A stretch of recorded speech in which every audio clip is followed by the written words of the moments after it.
Good morning friends, welcome to my channel నాన్నకి కూతురు రాజ్కుమారి ఛానల్లో ఈరోజు మీకు సింపుల్ అండ్ ఈజీ రెసిపీ చూపిస్తున్నానబ్బా. అదే సొరకాయ మజ్జిగ పులుసు.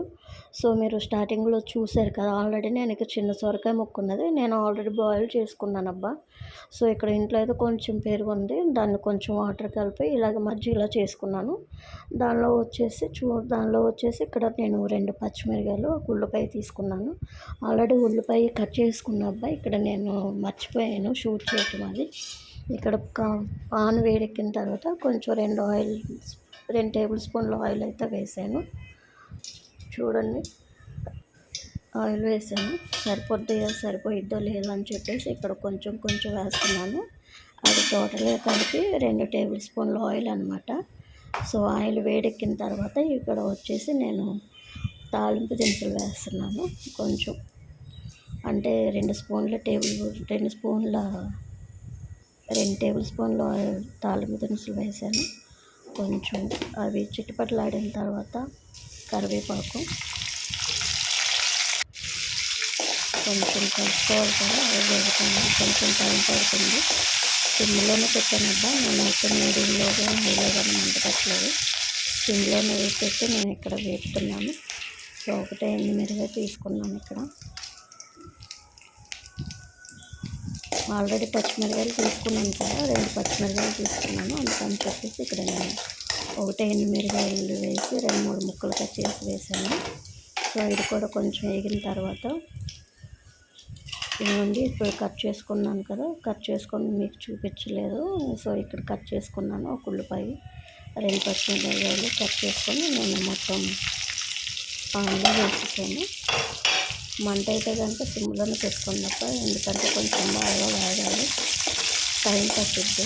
ఏదైనా సరే మనం టైం తీసుకొని చేస్తేనే కొంచెం బాగా వేస్తేనే మనకు తినడానికి చాలా టేస్టీగా ఉంటుంది. అందుకని చెప్పేసి నేను సిమ్లోనే పెట్టుకొని వేస్తున్నాను. కొంచెం బాగా దోరగా వేగాలి. చూసారు కలర్ వచ్చిందో లేదని చెప్పేసి నేను చూస్తున్నాను, ఏమీ లేవని. ఇంకా సో ఇక్కడ వేగినాయి అనిపించిన తర్వాత చూసారు, ఇక్కడ నేను సొరకాయ ముక్కను ఆల్రెడీ ఉడకబెట్టుకున్నాను. ఇంకా చూసారు కదా, ఉడికిందో లేదని చూశాను. ఇక్కడైతే మెత్తగా ఉడికిపోయింది. సో ఇక్కడైతే నేను మొత్తం వాటర్ అనేది తీసి ఇక్కడ ఉడకబెట్టుకున్నాను. నేను ఆల్రెడీ తాలింపులో వేసేసాను. సో బాగా కలపాలి. ఉల్లిపాయలు బాగా ఉల్లిపాయలు, పచ్చిమిరకాయలు, ఎనిమిరకాయలు, కరివేపాకు, సొరకాయ ముక్కలు బాగా పట్టాలన్నమాట. అందుకని చెప్పేసి నేను ఆల్రెడీ బాగా కలుపుతున్నాను. చూసారా, ఇంకా మగ్గుతుందని చెప్పేసి నేను ఆల్రెడీ 2 నిమిషాలు ఇంకా అలాగే ఉంచేసాను. కొంచెం వాయిస్ ఏం బాగోలేదబ్బా, కొంచెం హెల్త్ బాగోలేదు. సో అందుకని వాయిస్ కొంచెం బ్రేక్ అవుతుంది. సో ఇక్కడ కొంచెం 1 టేబుల్ స్పూన్ సాల్ట్ వేసాను, 2 టేబుల్ స్పూన్ల సాల్ట్ వేసిన తర్వాత 1 టేబుల్ స్పూన్ పసుపు వేసాను. అవి 2 బాగా కలిపేలాగా కలిపాను. చూసారా, ఇక్కడ మంచి ఎల్లో కలర్ అయితే వచ్చింది. ఇది వచ్చేసి జీలకర్ర పౌడర్ అబ్బా, జీలకర్ర పౌడర్, కొంచెం ధనియాల పౌడర్ వేస్తున్నాను ఇక్కడ నేను. ఎందుకంటే టేస్ట్ చాలా బాగుంటుంది.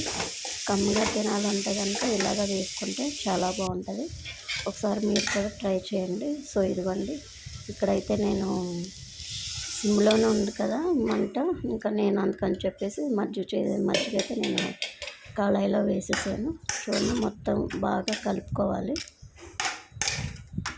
నేనైతే సిమ్లోనే పెట్టి వేసాను అనమాట. ఇంకా నాకైతే ఇదే ఫస్ట్ టైం నేను చేసింది ఇది. చూసారా, ఇప్పుడైతే గ్యాస్ కట్టేసాను. ఇంకా లాస్ట్గా అయితే కొత్తిమీర, ప్రతిదానికి కొత్తిమీర ఉంటే బాగుంటుంది కదా, ఇంకా అందుకని లాస్ట్గా నేను కొత్తిమీర వేసేసాను. కొత్తిమీర వేసి మళ్ళీ కలుపుకున్నాను అనమాట. గ్యాస్ అయితే కట్టేసానబ్బా, అది మీకు చూపించట్లేదు. ఓకేనా ఫ్రెండ్స్? ఓకే, సింపుల్ రెసిపీ, మీరు కూడా చూడండి. ఇక్కడైతే కనుక నేను రైస్లో తింటున్నాను అనమాట. రైస్ పెట్టుకున్నాను, ఎలా ఉంటుంది ఏంటని చెప్పేసి నేను టేస్ట్ చూస్తున్నాను. తిన్నానబ్బా, చాలా సూపర్గా అయితే ఉంది. కడుపులో అయితే చల్లగా కూడా ఉంటుంది, చాలా బాగుంది. ఒకసారి మీరు కూడా ట్రై చేసి చూడండి ఫ్రెండ్స్. ఓకేనా? నచ్చితే లైక్ చేయండి, షేర్ చేయండి, సబ్స్క్రైబ్ చేయడం మర్చిపోకండి. Thank you for watching.